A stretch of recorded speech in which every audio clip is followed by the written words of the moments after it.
இட்லி எப்பா இட்லி போட்ட சமான எவ்வளவு பெரிய பூகம் வந்தாலும் சரிடா நீ ஒரு ஆள் எஸ்கேப் ஆயிருப்பா.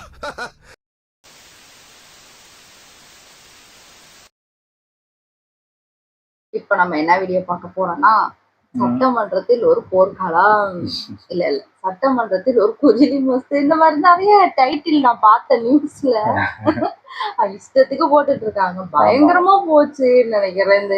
எல்லாரும் இப்போ அசம்பிளியை பார்த்துக்கிட்டு இருக்காங்க. அது ஒரு விதமான நல்ல விஷயம் சொல்லலாம் தெரிஞ்சு. ஆமா, டுடே ட்ரெண்டிங் சேனல்ல வீடியோ தான் போட்டிருக்காங்க, அதான் பார்க்கலாமா? லாட்டரி நிறுவனத்திலிருந்து 900 கோடி ரூபாய் திரு மு.க. ஸ்டாலின் அவர்கள் ஏன் வாங்கினார்கள்? தைரியம் இருந்தா சொல்லுங்க.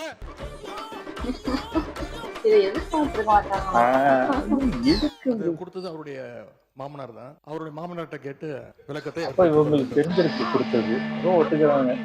எனக்கு ஒண்ணு விளங்கலங்க. சூப்பர் ஒட்டுக்கிறாங்க. அப்போ 3ஆம் நாள் காலை 9:30. அப்புறம் ரொம்ப முக்கியமான விஷயம், ஒருத்தருக்கு ஒருத்தர் கோஆபரேட் பண்ணி குத்து வாங்கிக்கிறேன். அப்பதான் ஆட்டம் முடிஞ்சு சீக்கிரம் வீட்டுக்கு போகலாம். ஓகே, என்றைக்கு என் சினத்திற்கு சின்னாபண்ணமாக போகிறீர்கள் என்று தெரியும். மேகதாது அணை குறித்தும் காவேரி டெல்டா பகுதியில் குறுவை சாகுபடி பாதிப்பு குறித்தும் அரசின் கவனத்தை ஈர்க்கலாம். மாண்புமிகு எதிர்க்கட்சி தலைவர் அவர்கள். தாவேக அரசு அமைஞ்சதிலிருந்து மேகதாது அணை கட்டுதலை இதுவரை காட்டாத ஒரு வேகத்தையும் தீவிரத்தையும் இன்றைக்கு கர்நாடக அரசு காட்டி வருகின்றது. மாடியில பிரியாவு தோத்துட்டு போனது தாவேக, காஃபியில விஷம் கலந்தது தாவேக, ஃபிஷ் டேங்க் தள்ளி உன்னை கொல்ல பார்த்தது தாவேக. நாங்க அனைத்து கட்சி என்று எங்களுடைய கோரிக்கையை வச்சிருக்கிறோம். விவசாயிகள் மேல அக்கறை உள்ள ஒரு அரசு இதையெல்லாம் கேட்காமல தானாகவே செய்ய வேண்டும். மாண்புமிகு சட்டமன்ற எதிர்க்கட்சி தலைவர், சுருக்கமாக நீங்கள் கடிதத்தில் சொல்லியுள்ள அந்த பிரச்சனையை மட்டும் நீங்கள் பேசும்படி கேட்டுக்கொள்கிறேன். Simply answer my questions. இப்போ இங்க இருக்கக்கூடிய முதலமைச்சர் அவர்கள் என்னென்ன பேசியிருக்கிறார் என்பதை இங்கே கொஞ்சம் ரீவைண்ட் செய்து நீங்கள் பார்க்க வேண்டும். என்ன பேச்சு பேசினா தெரியுமா? ஸ்டாலின் அவர்கள் அப்பப்போ எந்திரிச்சு கடிதம் எழுதிட்டு தூங்க போயிடுவாரு. மானே தேனே பொன்மானே, இப்படி கடிதம் எழுதுறது எல்லாம் இனிமே வேலைக்கு ஆகாது. நான் திரும்ப ஏற்கனவே சொல்லிட்டேன். அப்புறம் நீங்கள் பேசியதை அவைக்குள் நீக்க வேண்டியது வரும். பேச வேண்டும். அதெல்லாம் பேசுவதற்கு உங்களுக்கு மானிய கோரிக்கைகள் வருகிறது. மற்ற சமயத்தில் இப்போது அதை அனுமதிக்க இயலாது. ஐயோ, எந்த ட்ரெண்ட்ல பேசினாலும் எந்த ரூட்ல போனாலும் விடவே மாட்டேங்கிறானே, நான் என்ன பண்ணுவேன்? இந்த அரசு ஒரு புது டெக்னிக்கை ரெகுலராக ஃபாலோ பண்ணிட்டு வராங்க. உடனே ஒரு யூடியூன் தேவையற்ற பிரச்சனை திருப்பும் நான் சொல்லுகிறேன். இந்த பிரச்சனையை ஒட்டி மற்றும் பேசுங்கள். எந்த ஸ்ட்ராட்டஜி என் முன்னால் இருக்கிற பிரச்சனை தேவையில்லை. அப்ப நீ மறுபடியும் பண்ணு. பத்தி என்ன ஏதோ போற போக்க பார்த்தா வார கணக்குல திறக்க மாட்டானுங்க போல் இருக்குது. 13 பேர் கொண்ட ஒரு குழு போகுதுன்னு திரும்பி அவர் சொன்னது உண்மையா? மீண்டும் அதையே திருப்பி நம்முடைய எதிர்க்கட்சி தலைவர்கள் அரசியல் ரீதியாக பேசி வருவது சரியாக இருக்காது. பட்ஜெட்டை விட்டுட்டு எங்கேயோ போறாங்க. அவங்க எதை பத்தி பேசணுமோ உங்கள் பேச்சை நீங்கள் முடித்துக் கொள்ளுமா நான் போட்டு கேட்டுக்கொள்ளும். முழு பயிர் நான் இதெல்லாம் அனுமதிப்பதாக இல்லை.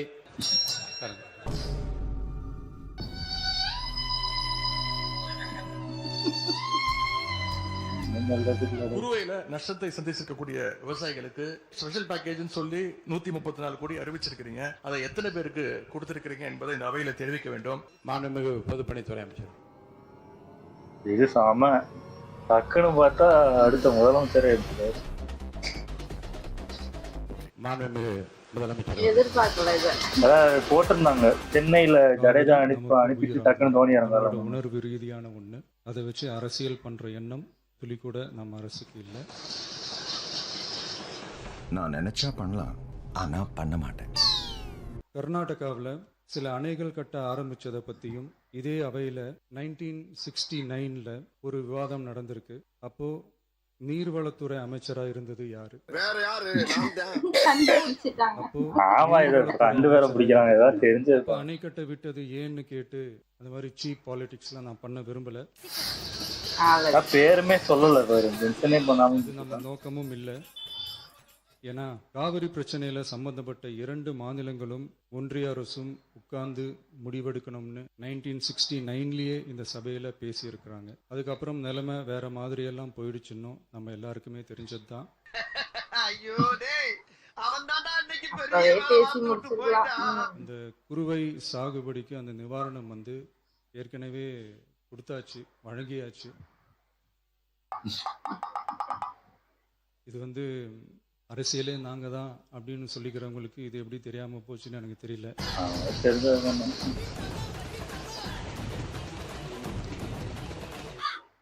முன்ன பின்ன பேப்பர் படிச்சிருந்தா நாட்டில் என்ன நடக்குதுன்னு தெரிஞ்சிருக்கும். இதுதான் எதிர்பார்க்கவே இல்லை இப்படி ஏன் பேசுவாரு. ஸ்பெஷல் பேக்கேஜ்னா நீங்க கொடுத்தது 134 கோடி கொடுத்தீங்க. அது அனைத்து அரசுலயும் கொடுக்கறக்கூடிய ஸ்பெஷல் பேக்கேஜ் தான். இப்போ வறட்சி நிவாரண நிதி அவங்க கேக்குறாங்க. இது ரெண்டுத்துக்கும் வித்தியாசம் தெரிஞ்சுக்க வேண்டும். அதுக்கும் டெய்லி காலைல பேப்பர் படிச்சா மட்டும் பத்தாது. அங்க அனைத்து கட்சி கூட்டத்தை கூட்டி அனைத்து விவசாயிகளோட போய் கலந்து பேசி கோரிக்கைகள் என்னன்னு நீங்க தயவு செய்து கேட்டுக்கொள்ள வேண்டும். இல்ல இது பாயிண்டே இல்ல. அதுக்கு அடிவிடும். வறட்சி நிவாரணத்தை பற்றி சொன்னார்கள். செப்டம்பர் இறுதி வரையிலும் இனிமேதான் வரும். பணிகளை ஆற்றுவது வழக்கம். அவை அதை குறிப்பிட விரும்புகிறேன். பதிலுக்கு பதில் இது இந்த வாட்டி கொடுக்குறாங்க. அனைத்து கட்சி கூட்டத்தை கூட்ட என்ன பயம்னு கேட்கிறார். 3 வருடங்களாக யாரை பார்த்தும் பயப்படாத எங்களுடைய தலைவர். எந்த பயமும் யாரை பார்த்தும் பயந்தது கிடையாது. 3 வருடம் நீங்களும் அதான் பார்த்துட்டு இருக்கீங்க. இனிமேலுக்கெல்லாம் பயப்படுற மாதிரி இல்ல. தேவையில்லாம பீதியாயி நாயா சாகணும். போரடிச்சு போச்சியா போயா. எதிர்கட்சி தலைவரை பார்த்து ஒரே ஒரு கேள்வி கேட்கிறேன். அதுக்கான விளக்கத்தை இங்க பதிவு செய்யணும். 3 முறை உச்ச நீதிமன்றத்தில் திமுக தலைவர் அரசு மேகதாது அப்பீல ஏன் தோத்தாங்கிறது எதிர்கட்சி தலைவர் சொல்லட்டும். மீண்டும் மறுசீராய்வு போட்ட போது உச்சநீதிமன்றத்தை சொல்லி தள்ளுபடி அல்ல. நீங்கள் கொஞ்சம் அவகாசம் எடுத்துக்கொண்டு வர வேண்டும் என்று சொன்னார்களே தவிர முழுமையாக சொல்லவில்லை.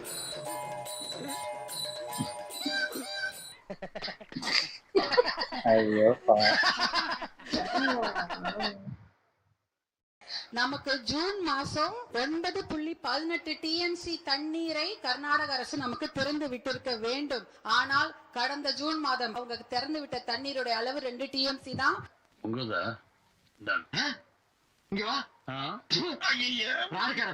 ஜூலை மாசம் 31.24 டிஎம்சி தண்ணீர் திறந்து விட்டிருக்க வேண்டும். 1 டிஎம்சிக்கும் குறைவான தண்ணி தான் திறந்து விட்டுருக்காங்க. அப்படின்னா காவிரி ஆணையத்துடைய தீர்ப்பையோ உச்ச நீதிமன்ற தீர்ப்பை எதையுமே கர்நாடக அரசு மதிக்கவே இல்லை. நீதி, நேர்மை, நியாயம் இதுக்கெல்லாம் ஒண்ணு குறைச்சிடலாம். திருட்டு பயலா நீ. நமக்கு வர வேண்டிய தண்ணிய அவங்க குடுக்கல. ஆனா எப்படி இந்த ஆடி பெருக்குல தண்ணி வந்தது? எப்படி தோட்டத்துல பால் வருது? ஆனா அது காவிரி தண்ணி. கர்நாடக அரசு நமக்காக கொடுத்த தண்ணி கிடையாது.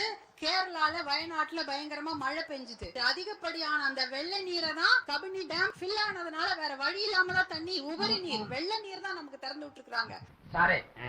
ఈ లోకத்தில் யோகியன்னு ஒரு ஆள் உண்டெங்கில் அது பாலக்காட்டு மாதவனார். மேகதாது டேம் எங்க கட்ட போறாங்க தெரியுங்களா? நம்ம தமிழ்நாட்டுல இருந்து 4 கிலோமீட்டர் தூரம். ஒரு சொட்டு நீர் கூட தமிழ்நாட்டுக்கு வரக்கூடாது என்பதற்காக தான் தமிழ்நாட்டுக்கு மிக அருகில் டேம் கட்டுறாங்க. 3 வனவிலங்கு சரணாலயங்கள் அந்த டேம் கீழே போயிடும். இதெல்லாம் அழிச்சிட்டு தான் மேகதாது டேம் கட்ட போறாங்க. இந்த டேம கட்ட விடாம நம்ம தடுக்கணும். தீக்குள்ள விரல விட்டா சுடுன்னு சொல்றேன். உனக்கு புரியல. இருந்தாலும் ஒரு அட்டெம்ப்ட் எடுத்து பார்க்கலாம்னு தோணுனதுதான் அந்த பெங்களூர் விசிட். 2 ஆப்ஷன் தான் தலைவர் அவர்களே. 1 மேகதாது டேம் கட்டணும், இல்ல மேகதாது டேம் கட்டக்கூடாது. இதுல நடுவுல என்ன முயற்சி?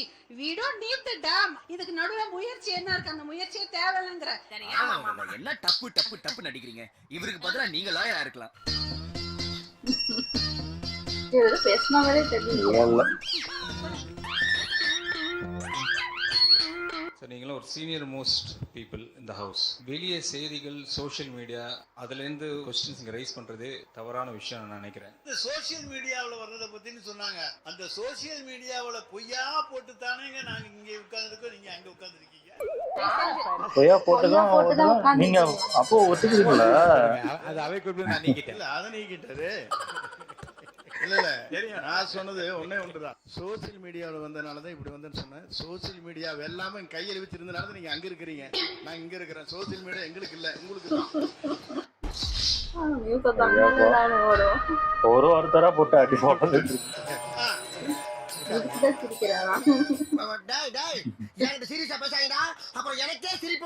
அடுத்தது கசிவு.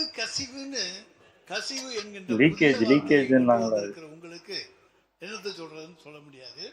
நான் பேசணும்னா கிட்டத்தட்ட ஹானரபிள் சீஃப் மினிஸ்டர்கிட்ட நான் கொடுத்த ஆவணங்களே அவர் மூலமாக பேச போகுது. 3 துறைக்கான ஆடிட்டிங் முடிச்சிருக்கோம். அப்படி அது சொன்னதுக்கப்புறம் அப்படியே பண்ணிட்டாங்க. கசிவுன்னு அந்த லீக்கேஜஸோட ரிப்போர்ட் எல்லாம் தலைவரோட டேபிள் முன்னாடி இருக்கு.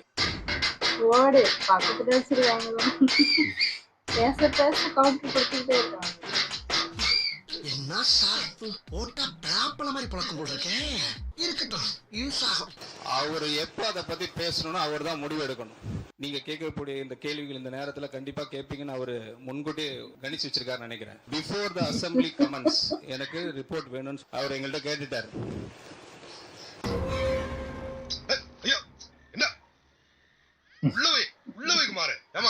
எல்லா ரிப்போர்ட்டும் ரெடியா இருக்கு.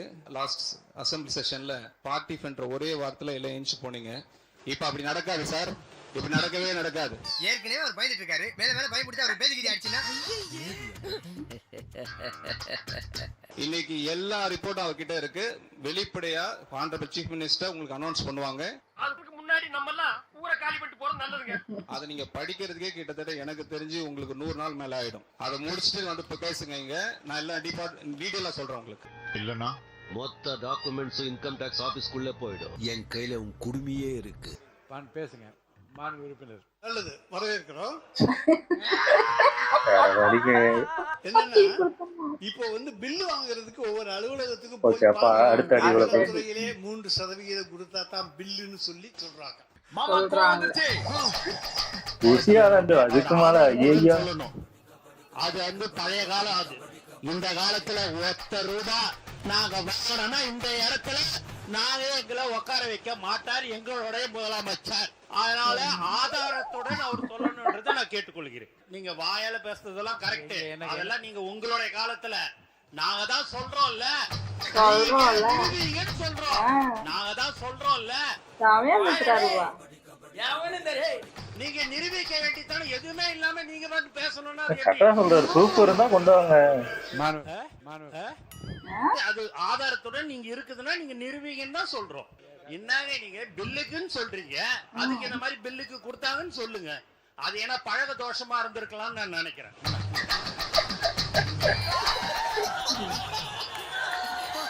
எல்லா பாம்புல இருக்காங்க. இருந்து 1 பைசாவும் தொடமாட்டோம், தொட்டால் விடமாட்டோம், இதற்கு முன் தொட்டவர்களையும் விடமாட்டோம். ஐயா, சனிக்கிழமை அன்னைக்கு பனையூர்ல நடக்கிற அந்த வாரச்சந்தையில போய் பாத்தீங்கன்னா இதுக்கு என்னென்னாலும் தொட்டவங்களோ அவங்க தாங்க வந்துகிட்டு இருக்காங்க. பதில் சொல்லுங்க மாமா. அவர் சொல்லுகிற போது பனையூரை பற்றி சொன்னார். நீங்களும் அங்கே இருந்து நான் இங்கே மாறி இருக்கிறேன் என்பது நாடறியும். திமுக வந்திருக்காரு. அதுக்கு நம்ம ஒழுங்கா இருந்திருக்கணும். நாங்க முதலமைச்சர் பத்தி தப்பா சொல்லி மத்த அமைச்சர் தான் சொல்றோம். முதலமைச்சர் சொல்லிக்கிட்டே தான் இருக்காரு உங்களை யாரும் லஞ்சம் வாங்க கூடாது, எது பண்ண கூடாதுன்னு. அவர் சொல்றதே நீங்க யாரும் கேட்க மாட்டேங்கிறீங்க. எங்களுக்கு வருத்தம்.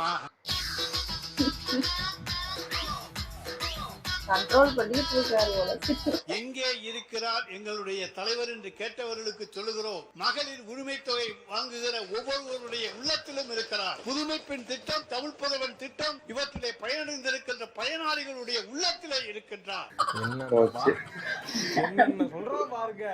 அவங்க தலைவரை எங்க தேடுவோம்னு சொல்லியிருக்காங்க, எங்க கண்டுபிடிப்போம்னு சொல்லியிருக்காங்க. ஏன் இன்னும் அடிஷனலா ஒண்ணு நீங்க மிஸ் பண்ணிட்டீங்க. தமிழ்நாட்டில் இருக்கிற ஒவ்வொரு தலைமையிலையும் 1,28,000 கடன் விட்டது போனது நீங்க தான். அங்கதான் அவர் தேடணும்னு நினைக்கிறேன் நான்.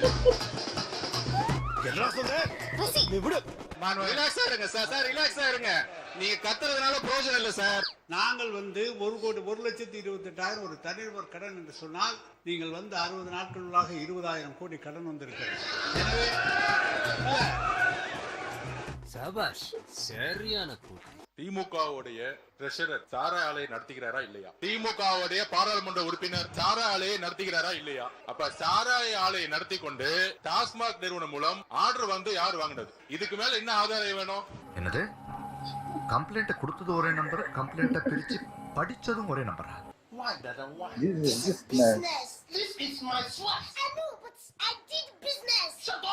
இதுக்கு மேல என்ன ஆதாரம் வேணும்? மாண்புமிகு உறுப்பினர் லாட்டரிங்கிறாங்க. உதயநிதி அவர்கள் சொல்லணும், ஏன் 900 கோடி ரூபாய் லாட்டரி நிறுவனம் வாங்கினாங்க திமுக பதில் சொல்லட்டும். பேச மாட்டாங்க வச்சுக்கிட்டாங்க. பதில் சொல்லுங்க. தைரியம் இருந்தா லாட்டரி நிறுவனத்திலிருந்து 900 கோடி ரூபாய் திரு மு.க. ஸ்டாலின் அவர்கள் ஏன் வாங்கினார்கள்? தைரியம் இருந்தா சொல்லுங்க. What? 10 crores? What are you talking? Shit! 10 கோடி. Oh my god. அமைச்சர் அவர்கள் திமுக ஏன் லாட்டரி நடத்துகின்ற நிறுவனத்திடம் என்று வாய் கொள்ளறதா இல்லையா? தண்ணி கொடுக்கலாமா இல்லையா? ஃபண்ட் வாங்கினாங்க அப்படின்னு கேட்குறாரு. அது கொடுத்தது அவருடைய மாமனார் தான். அவருடைய மாமனார்கிட்ட கேட்டு விளக்கத்தை அவர் பெற்றுக்கொள்ள வேண்டும். கொடுத்தாங்க. அப்ப இவருக்கும் தெரிஞ்சு அவரும் உங்க அப்பாவுக்கு மட்டும்தான் தெரியும். உங்க அப்பா கிட்ட தான் கேட்கணும். எனக்கு தெரியாது. உண்மையை சொல்றவங்க தெய்வத்துக்கு சமம் சொல்லுவாங்க. அப்பா இங்க காணோம். வீட்டுக்கு போய் உங்க அப்பாட்ட கேளுங்க. உங்க அப்பா கரெக்டா சொல்லுவாரு. ஏன் வாங்கினாரு உங்க அப்பா சொல்லுவாரு. எல்லா மேட்டரும் ஒவ்வொன்னா வெளியே வர ஆரம்பிச்சிருச்சே. இவனுக்கு முகரக்கட்டையெல்லாம் பார்த்தாக்க அவ்வளவு நல்லவனுங்க மாதிரி தெரியலையடா. நல்லா இருந்துச்சு. ஆனா இது சட்டசபை பயங்கரமா இப்போ லைவா, முன்னாடிலாம் இது பாத்தீங்கன்னா பட்ஜெட்டு இதெல்லாம் பாத்தீங்கன்னா கட் பண்ணி லைவா போட மாட்டாங்க, அப்படியே எடிட் பண்ணி போடுவாங்க. அதான் அவங்களுக்கு யாரெல்லாம் நல்லா காட்டணுமோ, இதெல்லாம் நல்ல விஷயமோ, சண்டை போட்டது இதெல்லாம் தூக்கிடுவாங்க. ஏதாவது தப்பா நடந்தது அதை மட்டும் தூக்கி போட்டுருவாங்க. இப்போ எல்லாமே தெரியுது என்ன பண்றாங்க, எது பண்றாங்க. ஆமா ஆமா ஆமா. நம்மளுக்குமே நிறைய விஷயம் தெரியாதது. மேகதாதுலாம் அந்த காலத்து 69ன்றாங்க. இல்ல மேகதாது கிடையாது, அது கர்நாடகால டேம் கட்டின ஃபர்ஸ்ட் கர்நாடகா அந்த டேம் கட்டின விஷயம் தான் சொல்றாங்க. அந்த டேம் ஃபர்ஸ்ட் கெட்ட விட்டதே இவங்க விட்டுட்டாங்க. அப்போ யாரெல்லாம் இருந்தாங்க அவங்களுக்கே தெரியும். அதான் சொல்றேன். அப்போ அவங்களுக்கு எல்லாம் இதெல்லாம் தெரியாம, அப்போ அதெல்லாம் தெரியாம இருந்திருக்கு, விட்டுருக்காங்க. அப்படி என்ன நடக்குது ஏது நடக்குது. அதே மாதிரி இன்னொன்னு கேட்டாங்க. மேகதாது பிரச்சனை வந்து டிவிக்கே வந்தனால அந்த பிரச்சனை வரல. அதுக்கு முன்னாடியே அந்த பிரச்சனை வந்து கேஸா போயிட்டு தான் இருந்துச்சு கோர்ட்ல. அதுல இவங்க தோத்துட்டாங்க. 3 தடவை நினைக்கிறேன் தோத்து. அது கரெக்டா இவங்க எலெக்ஷன் முடிஞ்சதுக்கு அப்புறம் அது இது வருது. இந்த மாதிரி அவங்களுக்கு சாதகமான இது கேஸா போய் அவங்க அது வேகமா இப்போ கேஸ் முடிஞ்சிருச்சு, உடனே அதை சரி பண்ணணும், கட்டிடுவோம். அப்படிதான் எல்லா கேஸுமே பாத்தீங்கன்னா, இப்போ வீடு கேஸே இது போட்டா அது சீக்கிரமா டக்குன்னு அந்த இடத்த இப்போ ஏதாவது பிரச்சனை இருந்துச்சுன்னா அது முடிஞ்சிருச்சுன்னா டக்குன்னு அது வீடு விற்கதான் பார்ப்பாங்க. அந்த மாதிரி இவங்க கட்டி முடிச்சிடலாம், திரும்பி ஏதாவது பிரச்சனை வந்துட போகுதுன்னு அவங்க அதுக்குதான் வேகமா பண்றாங்க. இவங்க அப்படியே எப்படி உல்டாவா பேசுறாங்க. இவ்வளவு நாள் நம்ம சட்டமன்ற வீடியோ எல்லாம் பார்த்திருப்போம். அவங்க பதில் சொல்றதுக்குள்ள இவங்க ஏஞ்சி போயிடுவாங்க, உடனே வெளிநடப்பு பண்ணிடுவான்ட்டு ஓடிடுவாங்க. இந்த வாட்டி என்னன்னே தெரியல, உட்காந்துட்டாங்க. அவங்க கொஸ்டின் கேட்க ஆன்சர் பண்ணிக்கிட்டே இருக்க போய் அவங்களுக்கு போக முடியலன்னு தெரியல. சீக்கிரமாவே பேசிட்டேன், எதிர்பார்க்கவே இல்ல. அவரு பேசுவார்னு நான் எதிர்பார்க்கல. அதாவது அவரு தான் பேசுவார்னு நினைச்சேன். அந்த அமைச்சர் வினோத் தான் கூப்பிட்டு அவங்க தான் கேட்டாங்க. கரெக்டா உதயநிதி ஒரு கேள்வி கேட்டு முடிச்சாங்க, அவரை எழுப்புனாங்க. இந்த கிட்டத்தட்ட அது போட்டிருந்தாங்க, ஒரு மீமாவே போட்டிருந்தாங்க. ஒரு இது சிஎஸ்கே மேட்ச்ல வந்து ஜடேஜா வருவாரு, வந்துட்டு டக்குன்னு திரும்பி ரிட்டர்ன் வந்துருவாரு. பார்த்தா தோனி அதுக்கப்புறம் போவாரு. அந்த மாதிரி அவர் எந்திச்சு பேசுவாருன்னு பார்த்தா டக்குன்னு முதலமைச்சர் அப்படின்னு பேசுவாரு. இவங்க நினைச்சிட்டாங்களான்னு லாஸ்ட்ல பேசுவாரு, நம்ம அப்படியே வெளில போயிடலாம் அப்படின்னு நினைச்சாங்களான்னு தெரியல. இந்த வாட்டி உண்மையாவே சூப்பரா இருந்துச்சு. மாத்தி கொஸ்டின் கேட்டு நிறைய விஷயம் நமக்கே தெரிஞ்சவா இருந்தது. ஒரு மூவி பாக்குற மாதிரி அந்த இப்போ அவங்க வாயாலே ஒத்துக்கிட்டாங்க. இவங்க இது வந்து ஆதவ அர்ஜுனா, முதல்ல எல்லாரும் ஆதவ அர்ஜுனா தான் லாட்டரி விற்கிறாருன்னு நினைச்சுக்கிட்டு இருக்காங்க. அது கிடையாது. அவங்க மாமனார் வித்திருக்காரு. இவர் வந்து அதுக்கப்புறம் தான் கல்யாணம் பண்ணியிருக்காரு. அதனால இதுக்கும் அதுக்கும் முடிச்சு போட்டு இவர் தான் லாட்ரி இது அந்த அவர்கிட்ட இருந்து 900 கோடி திமுக வாங்கியிருக்கு. அப்போ திமுகவுக்கும் அவங்களுக்கும் என்ன சம்பந்தம்? ஏன் 900 கோடி வாங்கினா அதை அர்ஜுனாவே தான் சொல்றாரு. இப்போ அவர் இல்லைன்னு சொல்லலை. அப்போ இவங்களுக்கும் சம்மந்தம் இருக்கு, அவங்களுக்கும் சம்மந்தம் இருக்கு. அப்போ 2 பேரையும் பிடிச்சி விசாரிச்சு பண்ணா அதை வச்சு அவங்க மாமனாரையும் யாரு வாங்கினாங்களோ அவங்களையும் விசாரிச்சா தெரிஞ்சுருங்க. அதான் அதுக்கு பதில் சொல்ல மாட்டேங்கிறாங்க. அதுக்கப்புறம் டீலிமிட்டேஷனுக்கு நீங்க இப்போ சப்போர்ட் பண்ணுவீங்களா? இவங்க வந்து பிஜேபி, நீங்க இப்போதைக்கு பிஜேபிக்கு நீங்க தான் சப்போர்ட்டா இருந்தாங்க. அது அந்த இது சொல்லும் போது டக்குன்னு இவங்க டீலிமிட்டேஷனுக்கு வந்து இப்போ நாளைக்கு வந்து சிஎம் இந்த எம்பிங்கெல்லாம் ஒரு இதா வச்சு மீட் பண்றாங்க. அதுக்கு உங்க சைட்ல இருக்க எம்பிலாம் வருவாங்களான்னு கேட்டதுக்கு அதில் பதில் கிடையாது. அப்போ அவங்க ஜாயின் அடிக்க போறாங்க, நல்லாவே தெரிஞ்சு பிஜேபியும் திமுகவும் சேரப்போகுது. உதயநிதி சொன்ன அந்த இதுலயே தெரியுது, இல்லைன்னு சொல்ல இருக்குன்னு சொல்ல. அப்போ இவங்க 2 பேர் கூட்டாதான் இருக்காங்க. இன்னும் மக்கள் தெரியாம இருக்காங்க பிஜேபியும் திமுகவும் ஒன்னாதான் இருக்குன்னு. சும்மா மறைமுகமா அதே மாதிரி பட்ஜெட் எதுவுமே பார்த்தோம்னா, அதாவது இங்க மட்டும்தான் ஏதாவது குறை சொல்லி இவங்கதான் இது பண்ணிட்டு இருக்காங்க, குறை சொல்லிட்டு.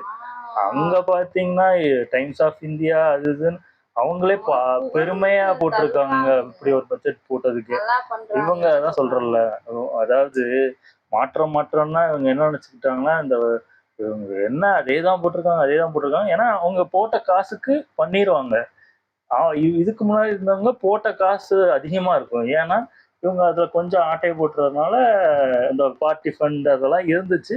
இப்போ அது இல்லை. அதனால எனக்கு தெரிஞ்சு மேக்சிமம் நல்லதுதான் பண்ணுவாங்கன்னு நினைக்கிறேன். நிறைய விஷயம் நல்ல விஷயமே அந்த பட்ஜெட்லயே நிறைய இருந்துச்சு எனக்கு. எல்லாருமே விவசாயிகள்ல இருந்து எல்லாருமே பாராட்டிதான் இருக்காங்க. ஒரு இது எதிர்கட்சின்றதுனால வேற வழி இல்லாம அது எதிர்த்துதான். அததான் அவருமே சொன்னாரு.